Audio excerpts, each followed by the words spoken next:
एक लड़की को देखते हैं जो बहकर समुद्र के किनारे पर एक आइलैंड पर आ गई थी। इस लड़की का नाम जेन होता है। उसके साथ में उसका एक फ्रेंड ब्रैड भी बहकर आ गया था। फिर जब वो उसके पास जाती है तो देखती है कि वो काफी बुरी तरह से जख्मी है और तभी उसकी सांसें भी बंद हो जाती हैं। ये देखकर वो काफी घबरा जाती है। इसके बाद वो उसकी बॉडी को वहीं छोड़कर इस आइलैंड को देखने लगती है, लेकिन वहाँ पर कोई नहीं होता। वो आइलैंड पूरा सुनसान था, यानी कि अब वो वहाँ पर फंस चुकी थी। फिर जब वो आइलैंड के कुछ अंदर जाती है तो तभी वहाँ पर उसे एक थैला मिलता है जिसमें उसे लेडीज पर्स और कुछ बच्चों के सामान मिलते हैं। तभी उसे उसमें एक मेडिसिन भी मिलती है जिसमें 1994 की डेट लिखी हुई थी, जिससे जैन को पता चलता है कि बहुत सालों पहले यहाँ पर कोई रहता था। उसे उस सामान में से एक माचिस भी मिल जाता है जिसे वो अपने पास रख लेती है। इसके बाद जब वो समुद्र के किनारे पर जाती है तो उसे वहाँ पर एक गिरा हुआ बड़ा सा पेड़ दिखता है जिसमें एक बड़ा सा होल था। ये देखकर जैन को आइडिया आता है कि वो अपनी सेफ्टी के लिए इस होल का इस्तेमाल कर सकती है, जहाँ वो आराम से रात भी गुजार सकती है। इसके बाद अगली सुबह जब जैन उठती है तो वो समुद्र के किनारे देखती है जहाँ पर कई मछलियाँ आई थी। उनमें एक बेबी शार्क भी थी जिसका शरीर आधा खाया हुआ था। इसके बाद वो अपने खाने के लिए कुछ मछलियाँ ले लेती है। तभी जैन की नजर एक जगह पर जाती है जहाँ पर कुछ लोगों को दफनाया गया था।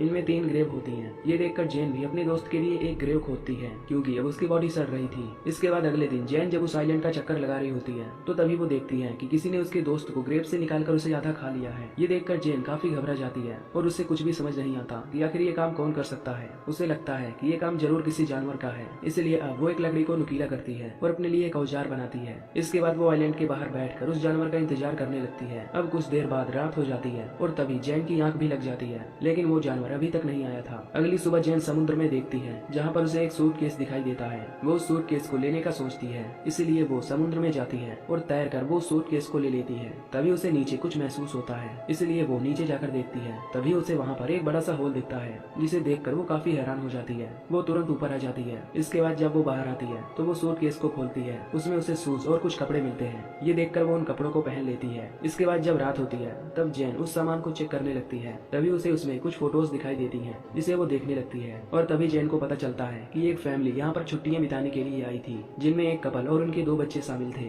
तभी जैन के ऊपर से एक प्लेन गुजरता है। ये देखकर जैन फौरन फ्लेयर गन चलाती है, लेकिन इसका कोई फायदा नहीं होता क्योंकि वो प्लेन तब तक जा चुका था। तभी जैन देखती है कि फ्लेयर गन की बुलेट नीचे आ रही है। फिर वो बुलेट जैसे ही नीचे गिरती है तो तभी उसे वहाँ पर एक क्रिएचर दिखाई देता है। ये देखकर वो काफी घबरा जाती है और आइलैंड की तरफ भागने लगती है। वो वहीं एक जगह जाकर छिप जाती है। तभी वो क्रिएचर वहाँ आकर उसे ढूंढने लगता है, जिससे जैन अब और भी ज्यादा डर जाती है और आज रात ऐसे ही बीत जाती है। अगली सुबह जैन फिर से उन्हीं तस्वीरों को देखती है। तभी वो एक फोटो के पीछे 2 चमकती हुई आंखों को नोटिस करती है, जिससे वो समझ जाती है कि ये वही क्रिएचर है जिसे उसने कल देखा था और शायद इसी ने उस फैमिली को मारा होगा। ये देखकर जैन अब इस आइलैंड से किसी तरह निकलना चाहती थी क्योंकि अब उसे काफी डर लगने लगा था। इसके बाद वो सूटकेस को खोलती है और उसमें एक लाइफ जैकेट डाल देती है ताकि वो उससे तैरकर यहाँ से निकल पाए। इसके बाद वो सूटकेस में बैठकर वहाँ से निकलने की कोशिश करती है, लेकिन तभी वो सूटकेस पलट जाता है, जिससे अब उसका ये प्लान भी फेल हो जाता है। अब फिर से वो उसी आइलैंड में आ जाती है, लेकिन अब उस क्रिएचर से बचने के लिए उसे कोई सेफ जगह चाहिए था। तो तभी उसे वो गिरा हुआ पेड़ दिखता है जिसमें एक बड़ा सा होल था और आज रात वो उसी में सोने का प्लान करती है। फिर जब रात होती है तब वो क्रिएचर फिर से वहाँ आ जाता है और उसे ये भी पता चल जाता है कि जैन उस पेड़ के होल में छिपी हुई है। तभी वो मॉन्स्टर उस पेड़ को तोड़ने की कोशिश करता है, लेकिन वो उसे तोड़ नहीं पाता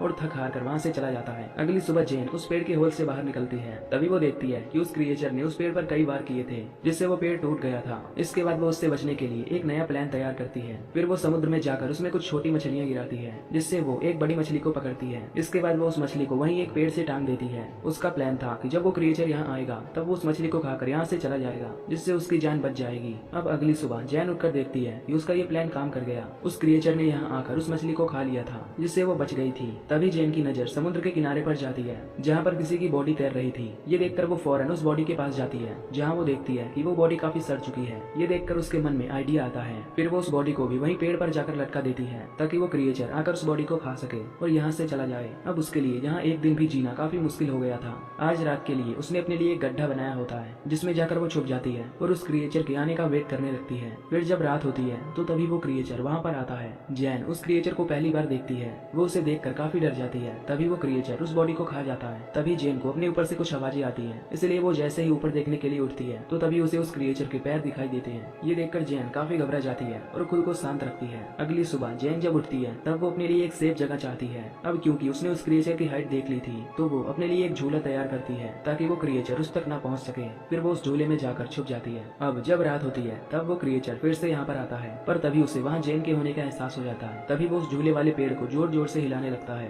क्योंकि वो उस तक नहीं पहुँच सकता था। तभी वो झूला टूट जाता है, जिससे जैन नीचे गिर जाती जाती है। वो क्रिएचर जैन पर अटैक कर देता है, जिससे जैन अपनी जान बचाकर वहाँ से भागने लगती है। तभी जैन देखती है कि वो क्रिएचर जमीन से ज्यादा तो उस पानी में दौड़ रहा है। तभी वो सुपर फास्ट स्पीड से जैन के सामने आकर खड़ा हो जाता है, पर तभी जैन अपने उस लकड़ी के औजार को उस क्रिएचर के पेट में घुसा देती है, लेकिन वो क्रिएचर जैन को उठाकर पानी में फेंक देता है। अब जैन किसी तरह खुद को संभालती है। तभी वो देखती है कि वो क्रिएचर अब वहाँ से जा चुका है। ये देखकर वो पानी से निकलती है और वहीं एक पेड़ पर जाकर चढ़ जाती है। इसके बाद अगली सुबह जैन जब उठती है तो देखती है कि उसका पैर अब काफी जख्मी हो चुका था। इसके बाद वो खुद को साफ करने के लिए समुद्र में जाती है और नहाने लगती है। तभी कुछ देर बाद उसकी नजर दूर एक राफ्ट पर जाती है, जिसमें उसके दो दोस्त थे जो कि किसी तरह सरवाइव करके वहाँ आ रहे थे। इनका नाम लूकस और मिया होता है। उन्हें देखकर जैन बहुत खुश होती है। इसके बाद वो जैन के पास आते हैं। फिर जैन उन्हें खाने के लिए कुछ मछलियाँ देती है, जिसे वो खाने लगते हैं। तभी जैन उन्हें उस क्रिएचर के बारे में बताती है। वो उनसे कहती है कि हमें जल्द से जल्द इस आइलैंड से निकलना होगा, क्योंकि वो भी यहाँ 7 दिनों से फंसी हुई है। पर लूकस और मिया उसकी बातों पर विश्वास नहीं करते। उन्हें लगता है कि वो एक झूठी कहानी बना रही है। वो उसे बताते हैं कि हम 5 दिनों से इस समुद्र में भटक रहे थे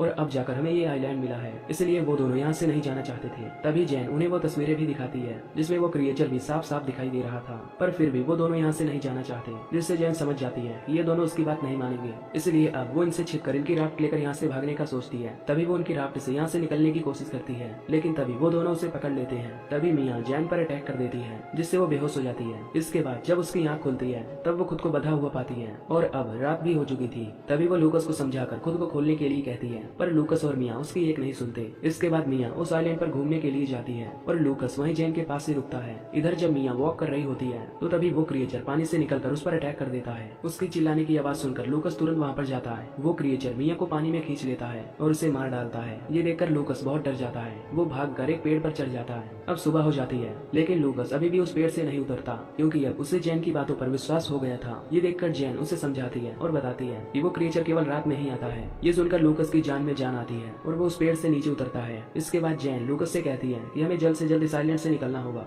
ये सुनकर अब लूकस भी तैयार हो जाता है, जिसके बाद ये अपने खाने के लिए कुछ मछलियाँ और कोकोनट भी ले लेते हैं। साथ ही वो उन सभी सामानों को लेते हैं जिससे वो ज्यादा से ज्यादा उस समुद्र में सर्वाइव कर सके। फिर जैन अपनी फ्लेयर गन भी ले लेती है ताकि वो उससे अपने बारे में बता सके। यहाँ लूकस अभी भी काफी डरा हुआ था। ये देखकर जैन उसे समझाती है और बताती है कि वो क्रिएचर हम पर सिर्फ रात में ही अटैक करता है और रात होते ही हम इस आइलैंड से दूर चले जाएंगे। इसके बाद जैन जाकर उस क्राफ्ट में बैठ जाती है। तभी उसे क्राफ्ट में खून फैला हुआ दिखता है, जिससे वो समझ जाती है कि इन 5 दिनों में सर्वाइव करने के लिए उन दोनों ने किसी इंसान को मारकर खाया होगा। पर इस पर वो ज्यादा नहीं सोचती और लूकस के साथ उस क्राफ्ट से वहाँ से निकलने लगती है। तभी कुछ देर बाद लूकस को पानी में वही क्रिएचर दिखाई देता है। ये देखकर ये दोनों काफी घबरा जाते हैं और उस क्राफ्ट को चारों तरफ से ढक लेते हैं। पर तभी वो क्रिएचर उनकी राफ्ट में घुसकर उन पर अटैक कर देता है। ये देखकर लूकस उस फ्लेयर गन से उस पर अटैक करता है, पर वो क्रिएचर जैन को पकड़कर अपने साथ ले जाता है। तभी जैन अपनी नाइफ से उस क्रिएचर पर कई बार अटैक करती है, पर तभी लूकस भी जैन को बचाने के लिए पानी में आ जाता है। ये देखकर वो क्रिएचर जैन को छोड़ देता है और तभी वो लूकस को पकड़ लेता है और उसे लेकर उस बड़े से होल में चला जाता है। ये देखकर जैन किसी तरह तैरकर फिर से उस आइलैंड पर पहुंच जाती है। अब जैन को लूकस के मरने से काफी गुस्सा आता है, इसलिए वो उस क्रिएचर का सामना करने का डिसाइड करती है। इसके बाद वो वहाँ पर पड़ी लकड़ियों से कई नुकीले औजार बनाती है, पर वो औजार उसे कम नुकीले लगते हैं। इसलिए वो वहाँ पर उन ग्रेव को खोदती है और उनमें से वो कंकाल निकालती है, जिससे वो अब काफी नुकीले औजार बना लेती है। वो उस क्रिएचर को आग में जलाने का सोचती है। इसके बाद वो वहाँ पर पड़ी हुई सूखी झाड़ियों को इकट्ठा करती है और उनमें एक घेरा बनाती है। अब वो अपने ट्रैप को पूरी तरह तैयार कर लेती है। फिर कुछ देर बाद रात हो जाती है। तभी वो क्रिएचर वहाँ आता है और वो भी बिल्कुल उसी जगह पर जहाँ पर उसने ट्रैप लगाया होता है। तभी जैन चुपके से उन झाड़ियों में आग लगा देती है, जिससे अब वो क्रिएचर आग में फंस जाता है। तभी जैन अपनी उन नुकीले औजारों से उस क्रिएचर पर अटैक करने लगती है, जिससे अब वो क्रिएचर काफी घायल हो जाता है। लेकिन तभी वो क्रिएचर उसे पकड़ लेता है, पर जैन उस पर अटैक करके वहाँ से भागने लगती है। तभी वो क्रिएचर दौड़कर उसके सामने आ जाता है, लेकिन अब वो काफी जख्मी हो चुका था, इसलिए वो वहीं पर गिर जाता है। ये देखकर जैन उसे फिर से स्टैब करने लगती है और मारकर